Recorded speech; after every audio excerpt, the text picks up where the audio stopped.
Thank you for joining me again today for the Finding Hope After Loss podcast. Today, the topic is around infertility and embryo loss.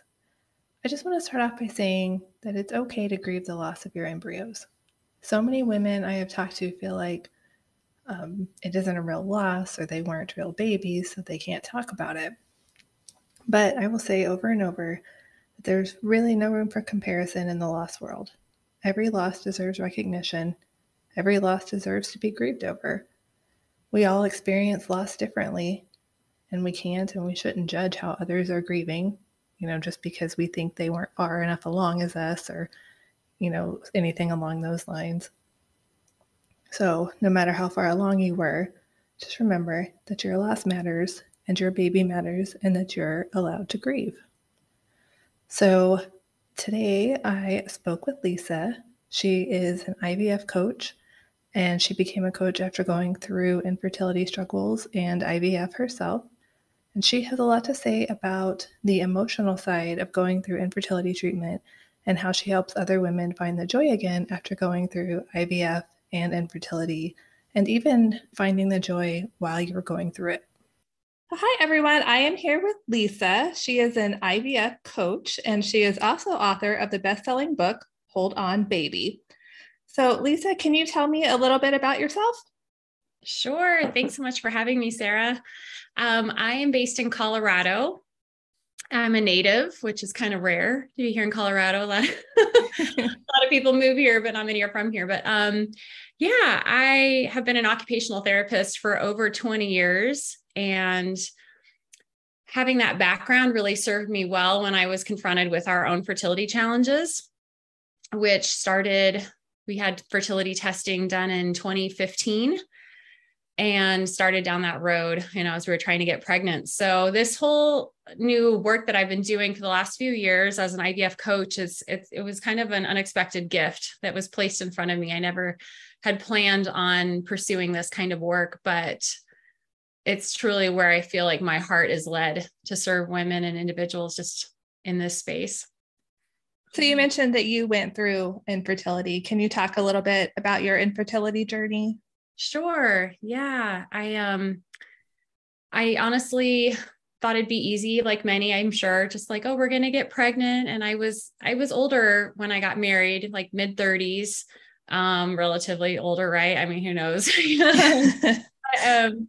We had tried for a little over a year. I was 30.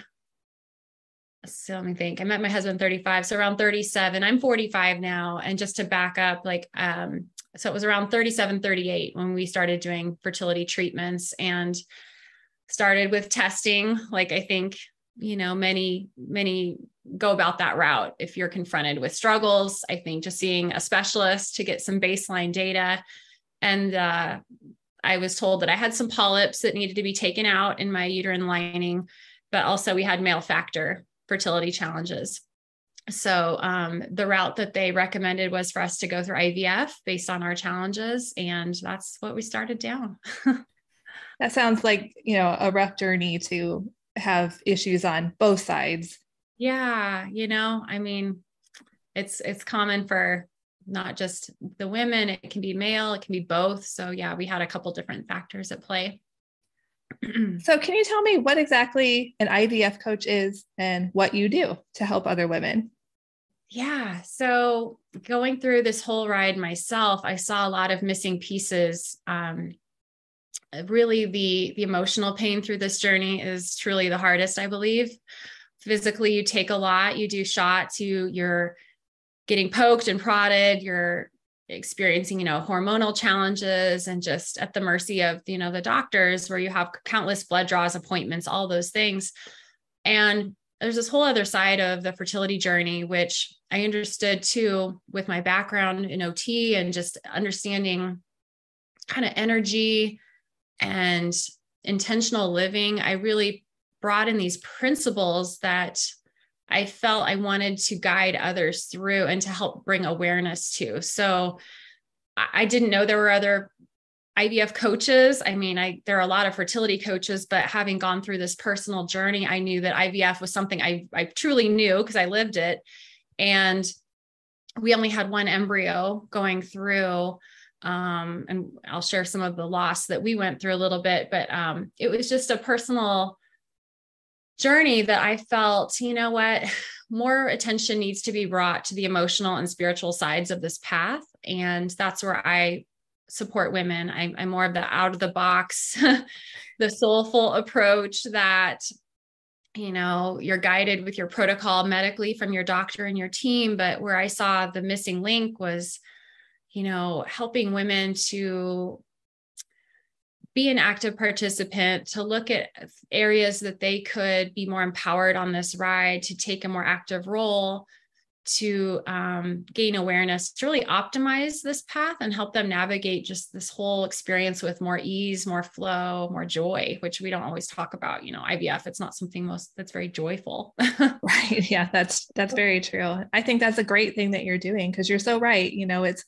lots of shots, lots of physical things you have to do. And I don't think that the emotional needs are always met. You know, it's just kind of, this is what you have to do to get your chance at a baby, basically. Yeah, I think it's about helping women, really reminding them how powerful they are, and that there are so many holistic supports out there. And I'm also Reiki certified. So I found Reiki to be really extremely helpful for me going through IVF, which I pull in, and just all of the mindset work, the energetics of this path. That's where I saw a lack. And I'm like, you know, I'm going to step into this role. So how long have you been doing that now? Yeah. 2018 is when I launched my first blog and published, you know, created a website. So it was a big risk. I'll never forget like those feelings of like, I'm really doing this. I'm going for it. I would say since 2019, I've been coaching individuals. And then I wrote my book that year in 2019, published it in 2020 on Mother's Day. And yeah, it's been out for like 2.5 years now. It's crazy. So do you want to talk about your book a little bit? Is it about Sure. the same as your coaching, or is it? It's called Hold On Baby. It's a soulful guide to riding the ups and downs of infertility and IVF. I, again, never really planned on writing a book, but I've been a lifelong journaler, and I was journaling, writing everything down as I was going through this whole experience. And with divine intervention, I believe in synchronicity, like the people show up when you just kind of are in that right energy space. And I met a woman who was helping new authors, and I did some coaching with her. And within 9 weeks, I had a manuscript. It was just an amazing experience. So went through some edits. It was longer than 9 weeks, of course, but it was like to put a book out into the world is like a dream come true. And yeah, it did hit #1 on Amazon, and it was received by the European Fertility Society as well. That's amazing. That's a great accomplishment. Thank you. Yeah, I'm really proud of it. So you also said that you created the IVF Soul Align method. Mm-hmm. Do you want to talk a little bit about what that is? Sure. It's a combination of pulling in the mental, the physical, spiritual, all these holistic principles and practices that I personally lived and I documented and guide others through. So it's pretty lengthy to just describe in this like brief like chat here, but really it's helping women tap into their inner knowing. I look at self-care. I help individuals really explore the supports around them, the narrative that's playing in their mind, you know, all different kinds of factors at play, environmental factors, and looking at work. And it's a big picture overview. So it's helping individuals really look at where there may be some areas that are out of balance, and helping women and men, but I primarily serve women, but getting soulfully aligned. So you're in this place where you're in this flow state, if you will. So it's deep work. It's not shallow really by any means. It's really, we go deep, and I provide one-on-one and group support. So with the one-on-one, I can really customize it to individuals, and we talk about all areas of life. Yeah. So I know you mentioned you have mostly women, but have you helped men at all, like through this process, or do you help them like while you're helping the women, or is it mostly just women centered? Yeah, it is women centered. It is, but you know, my clients will pull in stories that they're, you know, experiences and examples of things they're going through, maybe struggles. Like pertaining to their significant other. And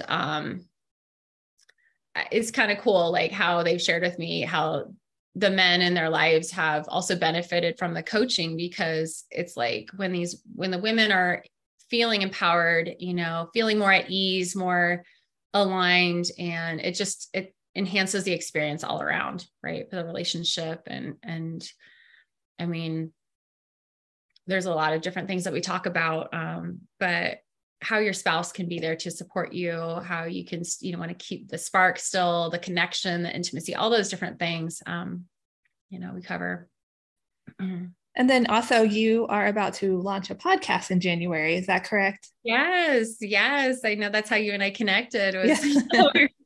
both talking about our podcast. So this is a brand new space for me. I'm really, really excited, but I feel like this is the right time.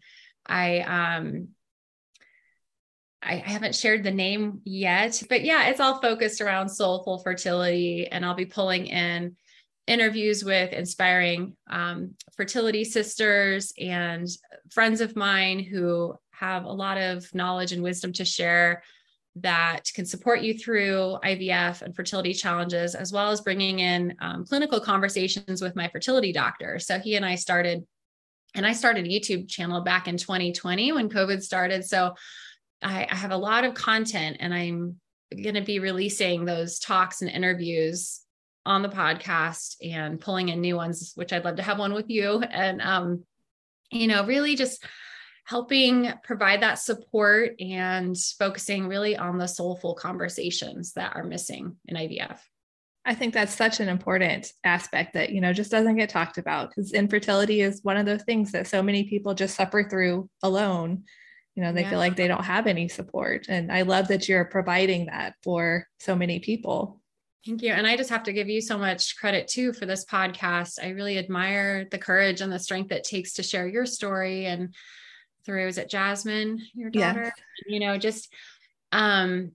These conversations are so needed, and I personally have not experienced a miscarriage, but I do know loss of embryos, and which is very much a loss. Yeah. Thank you. I mean, it's, there's a lot of different kinds of loss going through this. So I'm really honored to be in this space with you, because sharing these stories, and I didn't really mention this, but as I was going through IVF too, my mom's health was declining. And that was just one of the hardest parts of this journey, was just striving to become a mom and seeing my own mom's health failing.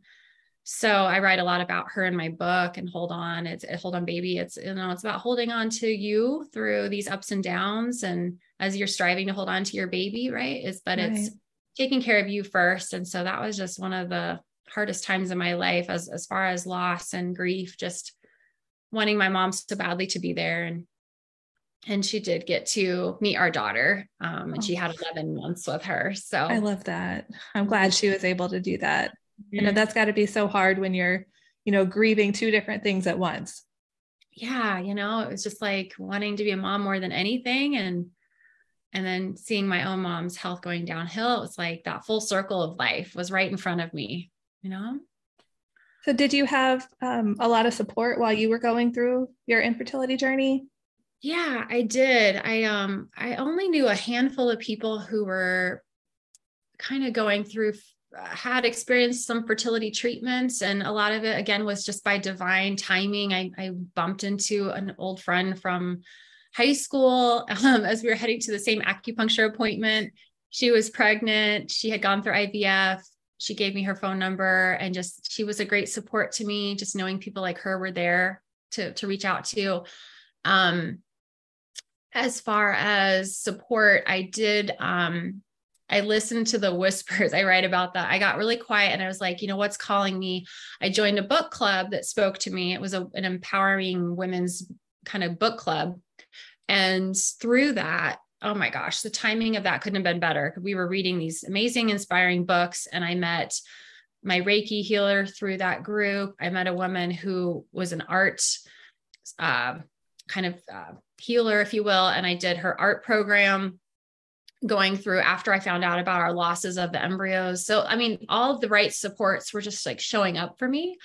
And what a blessing. Oh my goodness. But yes, my family, very supportive. I was kind of sharing in my immediate circle. But yeah, there's all kinds of support out there, right? You can join the message boards, which I really didn't get involved in any of that stuff. I kind of was keeping it closer to my heart. But as I was getting closer to our embryo transfer, I did also get exposed to an online IVF group, warrior group, and that was really helpful too. So yeah, lots of different supports. And just even writing for me, journaling, that was a great support. So I was doing a lot of things on my own too.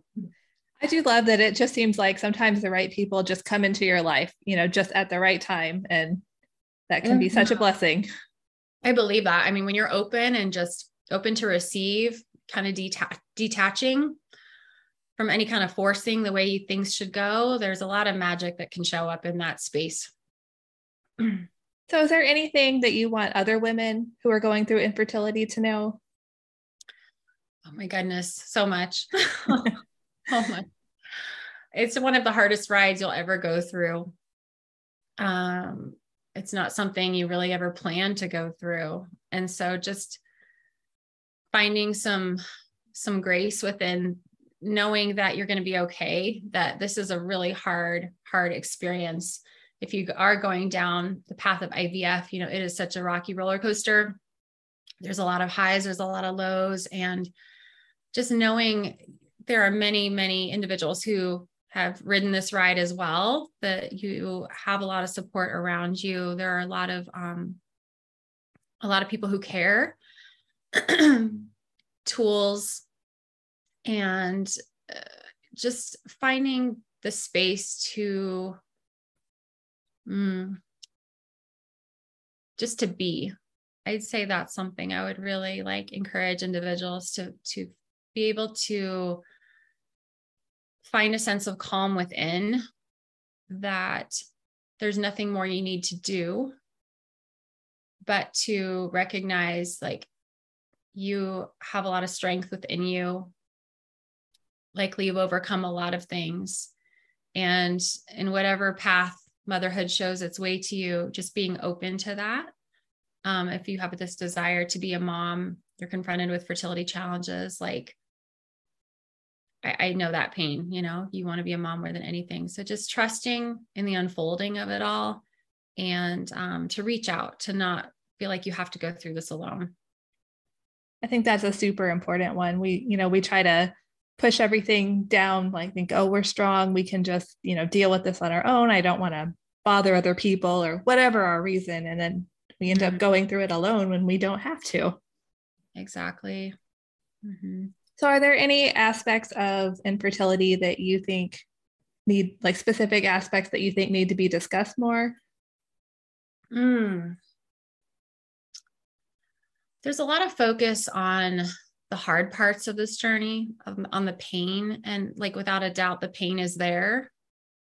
But I feel like so much of the narrative is focused on the struggle, and what I would love to be a light in, shed light on this space is really the uplifting part of this, that, through this darkness, there is light, that there's hope, that through your podcast, through these stories, through our sharing, hopefully we're opening up the dialogue and changing the narrative, that there doesn't have to be this dark cloud of shame and pain. And I believe that, how can we raise the conversation to one of more, like I say, empowerment and just hope, where it doesn't have to be this heavy weight that we carry around all the time,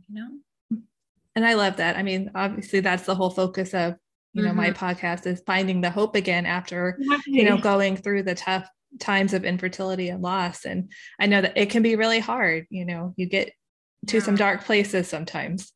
Right. And it's allowing all of these feelings. It's not, like you said, stuffing them under and hiding under these feelings. We want to allow all the feelings, and help, I believe, there's power in our sharing of our stories, that we can shift and elevate people into kind of just a new experience, that this experience can be, life-changing for the better, if you will.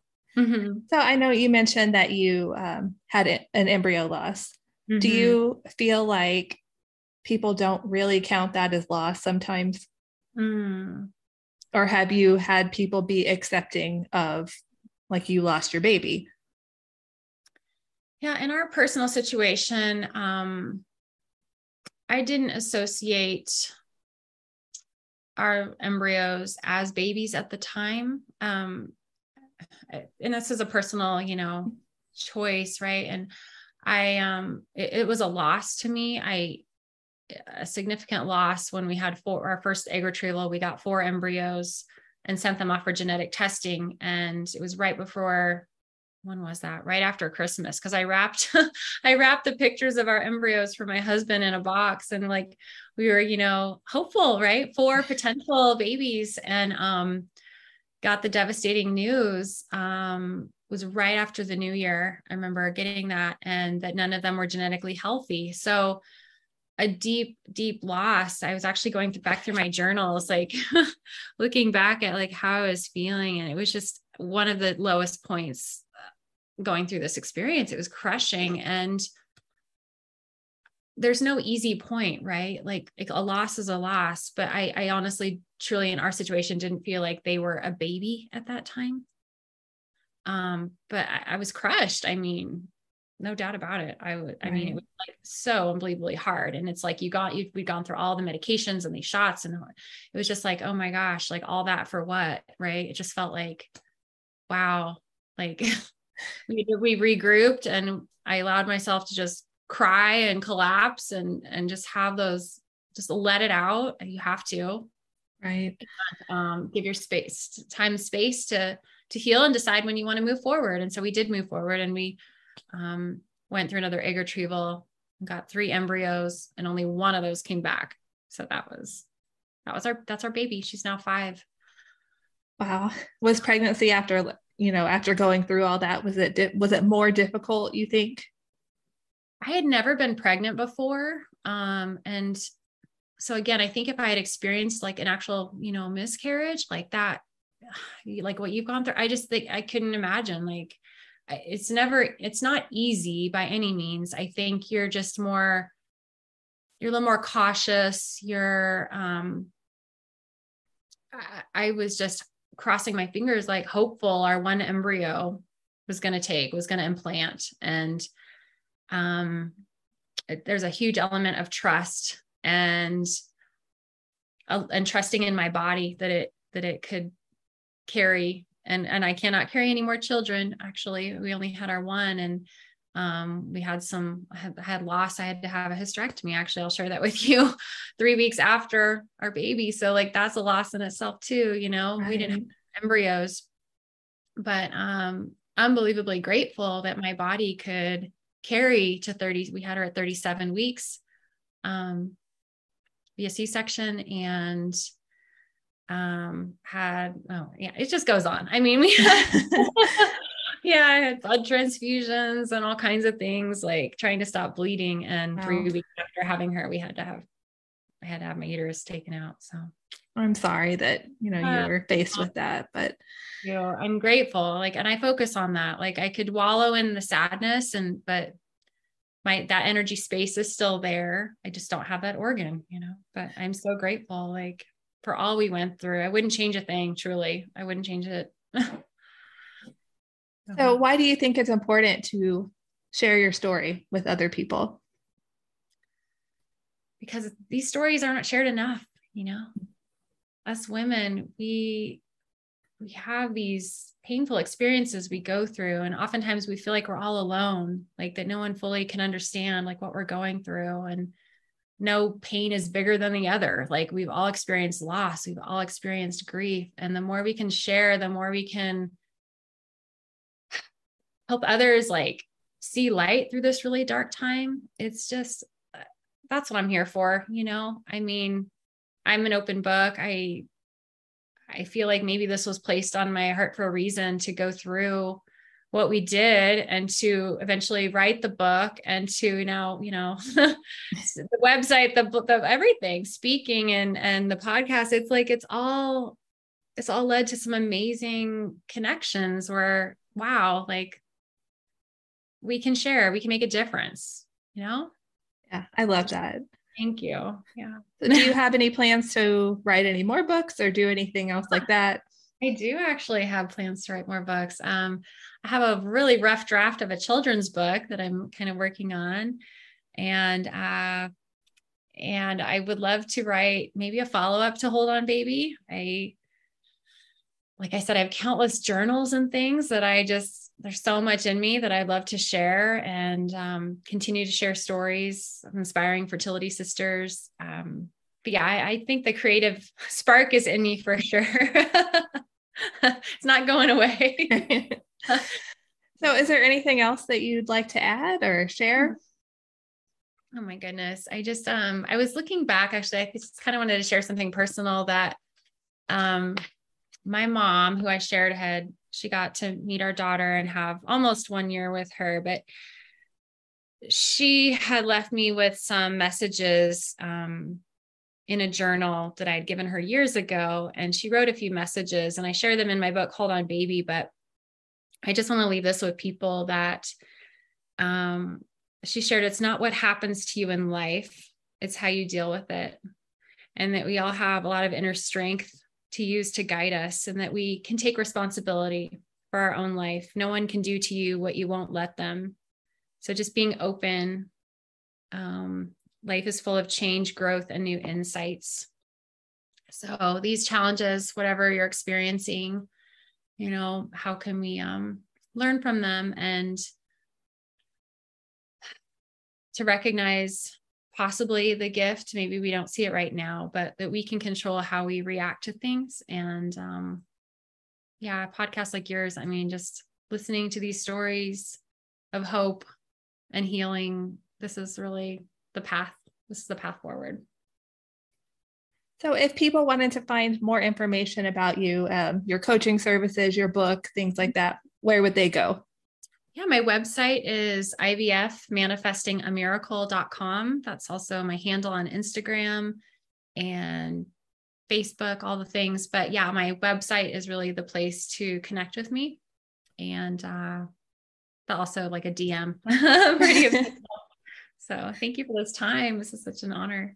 Well, thank you. I really appreciate you coming on and, sharing your story. And it's really refreshing to, you're so still positive, like through it all. And, you can tell, you still have hope about things. And I think it's really great that you haven't let life beat you down, so to speak. You've been through so much, but, you're still here. Thank you. Thank you. Yeah, we got to keep living, right? So I say, we just have to keep putting one foot forward, right? Oh, thank you, Sarah. Well, thank you so much. Appreciate it so much. Thank you so much for tuning in today to listen to Lisa's story. I hope you found her information helpful. You can always reach out to her on her website if you're interested in her IVF coaching services or if you are interested in reading her book. And stay tuned for her podcast, which should be out early next year and will contain lots of valuable information about the infertility world and going through infertility. Thank you so much for joining us today. And remember, we are all in this together.